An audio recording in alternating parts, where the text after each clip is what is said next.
Anxiety is contagious, but so is calm. So Brene Brown, who I love, says this, and it's so true. You could feel anxiety like that, but do you know that on the flip side, you can also spread calm? When I say anxiety is contagious, I'll give you a picture here. The best thing I can think of is being in the home, quarantine. You're at your desk working, you're maybe on a virtual meeting, and you hear, I don't know, your kid or spouse or somebody slam the door and sigh. Like, and you know immediately you're like, ooh, your guard's up going, what just happened? That's what I mean by anxiety being contagious. You don't even see the person, you just hear something, and you know immediately your guard is up, something's wrong.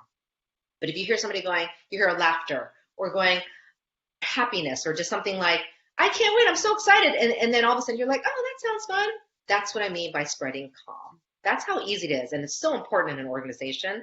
So I broke it down with an acronym. As you can tell, I love acronyms. They're easy to remember, and I'm going to start from the bottom up. So calm, you need to mindfully practice. You don't wake up.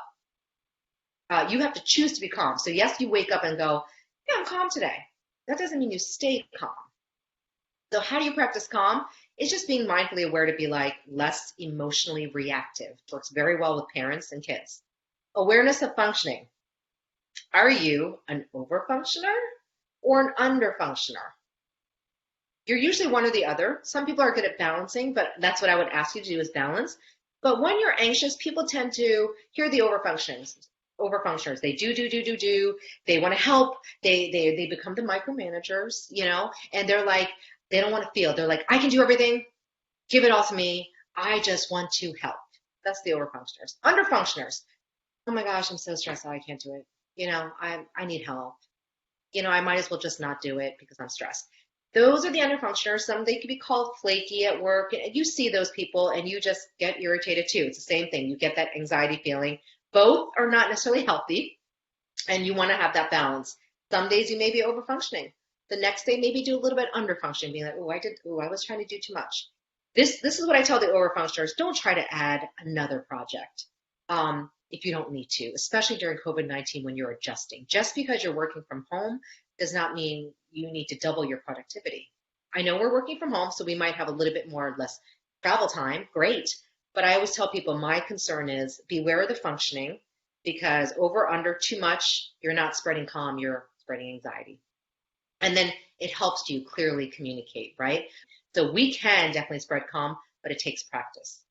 And then I'm going to add with these two acronyms, empathy and humanity. So empathy, I love that word, but I break it down just a little bit more with therapeutic tips. You can read it for yourself, but the things I really want to point out is actively listening, which is affirming and being thankful.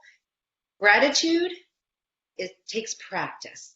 And people underestimate it. But if you actually said every day, okay, I'm really glad I have a job. The what is I have a job. Boy, I'm thankful. That already has you in a growth mindset of change, right? And then affirmations, especially now as we're working with people virtually, active listening and responding takes a little bit more work. I'm noticing I'm doing a lot more teaching on even soft skills, right? The communication. You need it more as you're doing these virtual events. And affirmations are hard. So affirmation also means, thank yous and positive compliments, but yielding. I just like the word yield because technically we all love to give our own opinion. But what would it look like if, as you think of a car yielding, you just let everybody go through, and then then you can say, after you listen to everybody's point of view, oh, here are my thoughts. I got to hear from everybody else. So this is just a tool to build that social closening, especially in a network, in an organization, and especially now. And then humanity. My favorites here is the positive thanks. So there's a lot of people probably working in the financial industry, and I always like using the bank reference, but human nature is, we tend to accumulate negatives. What's not working, who's not doing what our manager said that didn't work, blah, blah, blah, blah, blah. I'm asking you to accumulate the positives and put them in a bank, like when you need it the most. Save it, not your negatives, the positives that you see every day, whatever that looks like, or the things you're doing well, that could be put in a bank. And then I'm always going to bring up attitude of acceptance. Notice I just went through the attitude of acceptance a while back with anxiety. And then Your core values. I talk about this, and most people are, like, I know my core values, but according to Brene Brown, who I love, she always says, define two core values. So if you have two core ones, I've heard of time management, I've heard family, I've heard financial stability. Those are all examples of core values. Why I'm asking you to do that is because sometimes, especially in the workforce, we tend to get stressed because we don't know even the simple core values we stand on, and then we're in this mix of telling other people what to do, and then you don't even know what your why is. That's basically what I'm trying to get at. The famous Simon Sinek phrase of what is your why. I'm bringing this up because it's very good for mental health to understand what you believe in.